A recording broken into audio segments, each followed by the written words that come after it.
We bless the name of the living God for such a wonderful day. The Lord has been good and faithful unto us. My beloved who are joining me on YouTube, I just want to say it is the glory of God that has brought us to this far. This morning I want to have a short conversation with you on working on your prophecies. Working on your prophecies. Working on your prophecies. You see, most of the time people think that when a prophecy is given, that is all. It will come to pass automatically. But I'm here to tell you this morning that when a prophecy is given, you have a part to play. You have a role to play in whatever prophecy you have received. Okay, so whenever a prophecy is given, you cannot just sit down and expect that prophecy to come to pass.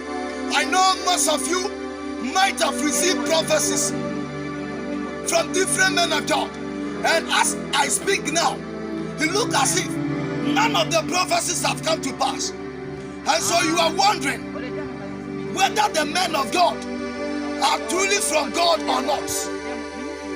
But I want to tell you, the fault might not come from you, but it may come from you. May not come from them, sorry, but it may come from you. Why? Because you have relaxed. Right? You have relaxed. I want to let everybody know, since you are a believer, you carry a prophetic message on your life. Once you are in the Lord, you carry a prophetic message on your life. Now, let me tell you something. If no prophet has ever spoken to you before, you are a prophet and a prophetess on your own. Right? If no prophet has ever spoken to you, you are a prophet and a prophetess on your own. In what way? Some of us, God speaks to us in our dreams. Remember, Joseph was a prophet in his dreams. So if no man of God has prophesied to you in your dreams, you are a prophet and you are a prophetess. When we talk about prophecy, prophecy talk about the past, the present and the future. So Joseph had everything about him what is going to happen in the near future. So if no prophet has prophesied to your life, that does not mean that you are not carrying a prophetic message. You carry that prophetic message through your dreams. God might have revealed something to you, maybe you did not see it. So you carry a prophetic message on your life. Everybody who is a believer. I am not the only prophet. My sons and daughters around me, they are prophet and prophetess. Why? Because in their dreams, God speaks to them. Joseph, as I said, was a prophet on his own through his dreams. Everything about his life, God revealed to him. That is why it is very dangerous to relax on your dreams. That is why it is very dangerous that when you dream and you forget about it. Because God might have been speaking to you in your dreams, but you are not aware. How are you going to work on that prophecies? That is what I want us to look at this morning. The prophetic message over your life. You see, when you were young, we saw teachers, we saw nurses. When we saw them, we challenged ourselves, but we wanted to be like them. Okay? And so we started putting things in place. No wonder I am a teacher by profession, because I got interested in a teaching profession some years back, and I put things in place, and that has brought me to this level. And so every prophetic message over your life, you have a part to play for that prophecy to come to pass. That dream you've gotten, you have a part to play. I want to take you into the scriptures from the book of Zechariah chapter 9, verse number 9. You see, during the Old Testament era, the prophets were the apple of God's eye. When the prophet speaks, nobody doubted. So the Bible said there was a man called Zechariah who was a prophet. By then, the people have been expecting their Messiah to come and save them. So this prophet, Zechariah, stood up and said, as he was directed by the Spirit, he said, oh, daughters of Zion, behold, your king, the Messiah, come to you riding on an ass or on a donkey. Okay? What's your free? So when this prophecy was given, all the people of Zion, they were expecting the Messiah. And the only way they will get to know that there is a Messiah, that person or that Messiah must come riding on an ass, because that is what the prophet has spoken or has said. And so, no matter how powerful you come, if you are not riding on a donkey or an ass, you will never be accepted as the Messiah. You will never be welcome as the Messiah, because we believe in our prophets. Whatever our prophet says is final, because we believe that they are representing God in the Old Testament life. So the people of Israel, the people of Zion, they were expecting this Messiah to come. The only way this Messiah can come is riding on an ass or a donkey. Let me take you to Matthew chapter 21. Matthew 21. Verse number 1 going. Now, many people have come and they are claiming to be the Messiah. Hey! Now it's left to the people of Israel or the people of Zion to choose or to make selection to accept who is the Messiah. And in their mind, in the mind of the people, they are expecting, they are looking for somebody who will come riding on a donkey. So any man who comes without the donkey, you will never be accepted. Because this is the prophecy. One man came called Jesus Christ. He saw himself that he is the Messiah. He is the Messiah. Before he came, a prophecy has also been given that your Messiah comes riding on a donkey. Now Jesus has come claiming to be the Messiah. So for him to be accepted as a Messiah, he must enter to Jerusalem riding on a donkey. Other than that, he will be rejected. It doesn't matter how powerful he is. If he did not come riding on a donkey, Jesus Christ will be rejected as a Messiah. Matthew chapter 21, verse 2 going. Jesus saw himself as the Messiah. But for this Messiahship to be completed, he needs to ride on a donkey.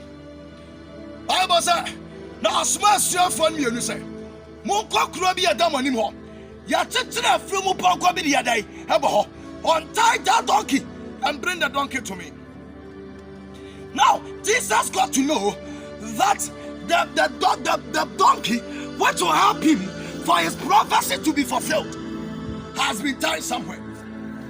So Jesus has to work on his prophecy by sending 2 of the disciples to go and then untie the donkey and bring it to Jesus. The Bible says, he told them that when you go and any man asks you, tell them that this donkey is of importance to the Lord. Brother and sister, and all Jesus working on his prophecy. What prophecy? The prophecy given by prophet Zechariah in the Old Testament, that your Messiah comes riding on a donkey. He sent 2 disciples. This got to be on that any time a prophecy is given, any time a dream is given, you have a part to play, a role to play. You cannot just sit down and fold your arms for that prophecy to be fulfilled. Jesus sent 2 disciples to go and untie the donkey. Now, one amazing thing is that many people came before Jesus, but none of them were accepted as the Messiah except Jesus. Why? Because he is the only man who entered the town of Jerusalem with a donkey. Jesus is the only man who entered into the town of Jerusalem with a donkey. And so, there is no way that people could reject him. They were looking for the prophecy given. Now, when you continue reading it from Matthew chapter 21, verse 2 going, the Bible says, all this happened so that whatever the prophet has said will be fulfilled. What did the prophet say? The prophet said, your Messiah comes riding a donkey. So Jesus sitting on a donkey, the prophecy has been fulfilled. Jesus could have been rejected if he appeared into the town of Jerusalem without riding on a donkey. He came as a man who carried a prophetic message, and so he has to operate in his prophetic life. If you live outside your prophecy, you suffer. If you live outside whatever the Lord has said about your life, you will fail. How are you going to work on your prophecy? We saw Jesus working on his prophecy. It doesn't matter how powerful you are. It doesn't matter how great you are. If you are not walking in your prophecy, you can never be accepted. The reason why Jesus was accepted is that he walked in his prophecy. Anybody walking in your prophecy, it means that the heavens, God has endorsed you, and the whole world is cooperating with you.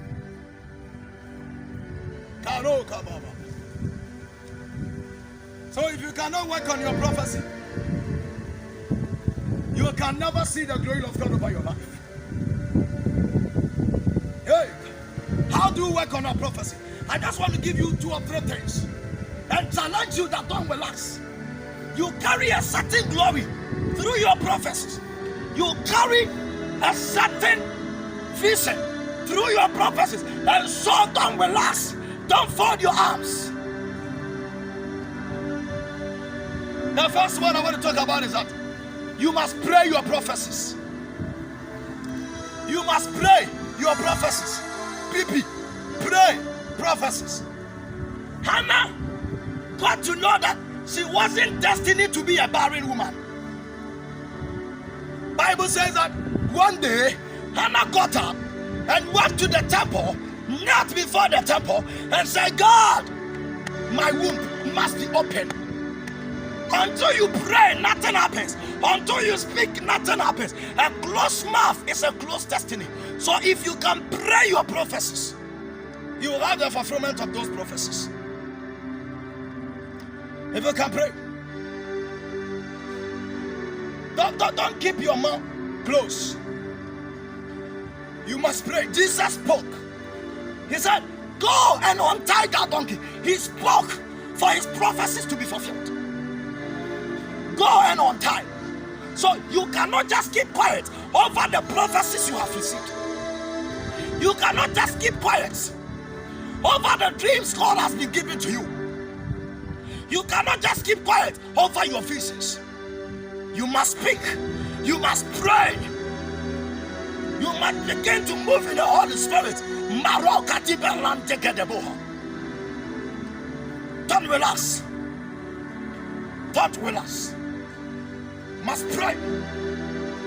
The next one is that sometimes sowing of seeds brings about fulfillment of prophecies. Giving and sowing of seeds brings about fulfillment of prophecies. God said to Abraham and Sarah that you will give birth. So many years came, Sarah and Abraham, they were not having any child. The Bible says one time, 3 visitors came to their house. Abraham ordered the wife to prepare a meal for them. After the wife had finished, the stranger said to Sarah, a year by now, you have a baby on your laps. Beloved, sometimes giving speeds up your prophecy to be fulfilled. Giving speeds up the fulfillment of your prophecies. When Sarah and Abraham prepared a meal for that stranger. The stranger said, a year by now. By then, the stranger wasn't the first person giving the prophecy. God had already given the prophecy to Abraham, but it came at the time that they gave something to the stranger, and the stranger uttered a word. Sometimes you are giving, you are sowing of seeds in your churches with a correct and a right spirit. Speeds up the fulfillment of your prophecies. Hey, you can fold your arms like this. If you want to pick this book, you cannot pick this book because your arms have been folded. But if you open it like this and you want to pick this book, you can take it. You can take it. But if I fold it, I cannot pick it. So sometimes your prophecies can be fulfilled when you give.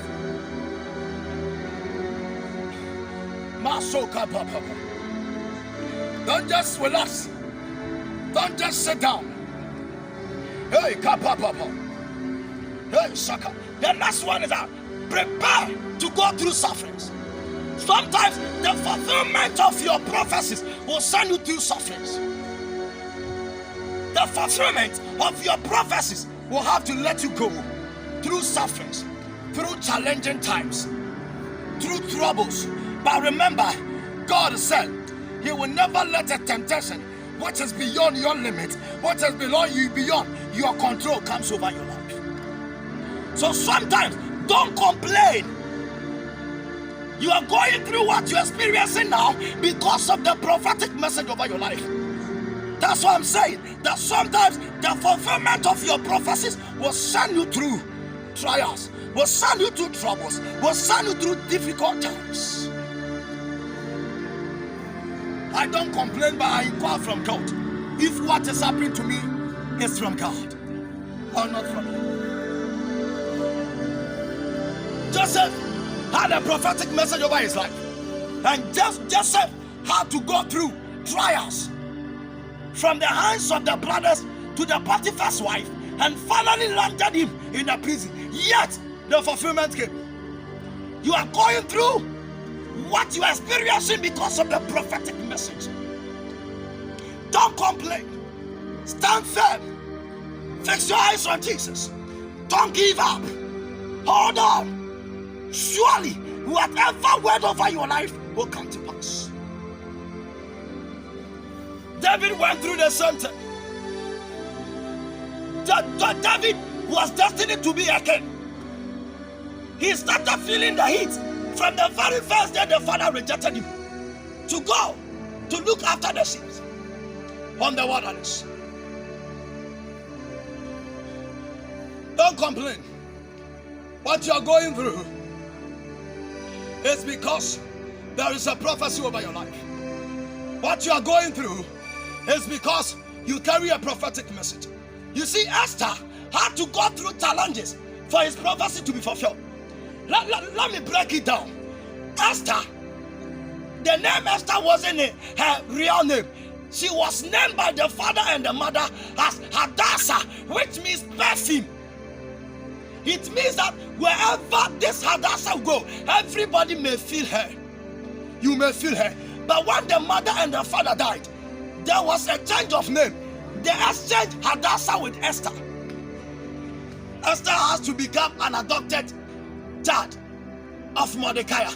She went through the pain of being a slave and finally became a queen.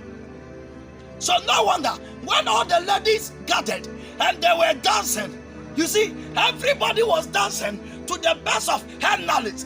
But Esther was the only one who was picked. Why? Because from birth, she carried a prophetic message called perfume. So when everybody was dancing, they were not smelling. But when Esther started dancing, she started smelling because that was her prophecy. Perfume is dirty smell. We smell it. And that was the real destiny of Esther. That was then Hadassah. She went through. Don't complain. Don't complain. I keep telling people, I have so many uncles there. I have so many brothers there. All those who went to SS before they all had support. But when it got to my turn, nobody helped me. I have to carry boiled maize on my head, shout abroad, so in the community of Mampon before I can get even school fees to pay. I never gave up because I got to know I am going through that because of the prophetic message over my life.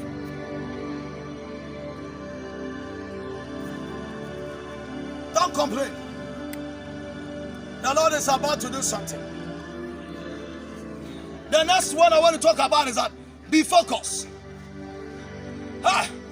Be focused. The prophetic message, be focused. Be in tune with the Spirit and be focused. I keep telling people, the time I had wanted to buy the big car for the ministry, I mean our truck, not this one. I'm talking about our first car, which is in the house. Many people came, Papa, we have seen a private car, which is cheap. So can't you go and buy? I said, I carry a prophetic message to buy a truck for the ministry, but not a private car first. I became focused. I did not listen to them. Don't listen to people. Don't listen to others. Beloved, I tell you this morning, focus. Every prophetic message over your life, focus on it. I told them, even if aeroplane is 1 city, I will not buy it. I will still go on to buy the truck I want to buy. I am not applying the power of economics here, but I'm rather focusing on what the Lord has said about my life. I am following the technicalities of prophecies to be fulfilled, not what men and people will say. Focus on your prophecy. I remember there was a prophet, a young prophet in the Bible, and then one elderly prophet. When God sent the young prophet, he told him not to eat. When he got there, the elderly prophet said, "You are tired, so eat." The younger prophet did not listen to God, but rather obeyed the elderly prophet. At the end of the day, look at what happened to the younger prophets. Focus. Be in tune with the Spirit of God and have your prophecy fulfilled. You see, you must discuss your vision with people who see greatness in you. Right? Discuss your vision with people who see greatness in you. Discuss your vision with people who believe the impossible is possible. I remember we went to Agyei, one pastor with me, Pastor Pepra Emmanuel. Where's Canada at Winneba? We went there and he said, "Bishop, you are married, people will sponsor it." I took a pen and wrote it in my Bible. I'm not surprised. When I was getting married, I told people that I did not be in the wedding ring, and then me being 4 on my bed, nothing shows that I've gotten married. Every money we paid to people after the wedding, they started returning the monies back. Suffer. All the cars that were conveying people, nobody paid anything to them. When that my brother, Pastor Pepra Emmanuel, said that prophecy, or brought that prophecy as directed by God, I started working on it. I started praying into that. Hey, don't relax on your prophecies. Don't joke on your prophecies. Caro, don't joke on your prophecies. You see, Jesus sent the disciple on time. There are some helpers who are supposed to help your destiny to be fulfilled, and they have been tied somewhere. You need to pray for them to be untied. I stand with you in the Spirit. Wherever your helpers has been tied, whatever that is preventing your destiny or your star to shine, whatever that is preventing your prophecies to be fulfilled, I come against it in the name of our Lord Jesus. I speak as an oracle of God. Beloved, may you be revived. Beloved, may you be renewed. May the Lord turn your life around. Receive the touch of God to work on your prophecies. Don't sleep over your prophecies. I remember class 4. We were going to school at my village. The Ottoman then called me alone. We were 4 guys. And he said, hey, as you were going, you are the only one. I see a star on your forehead. Hey, this watchman is a Muslim and a Malam prophesying about me. I didn't know anything by then. All what I could remember, I was born into the church of Pentecost. But because my father died in 98, my mom traveled and I was staying with people, I am now a Methodist. But I have a personal ministry. And so when I got to Sunday school, then Sunday school madam asked us, pray. And I tell the Lord every day, what the man say, I didn't know what I was talking about. I didn't know what was happening to me. I didn't know the kind of conversation I was having with the Spirit of God. But God was understanding the voice of that young guy, me. Hey, somebody, I want to challenge you out there. Don't relax on your prophecies. Don't sleep on your dreams. Wake up. Wake up. Hey, the Lord, renew you. Pray for the strength of God. In the name of the Lord Jesus. May God bless you. Kindly subscribe to this YouTube page and have more. We're bringing you testimonial messages. And the Lord will let your life be a blessing. May God extend your territory. May He bless you. In Jesus' name. Amen.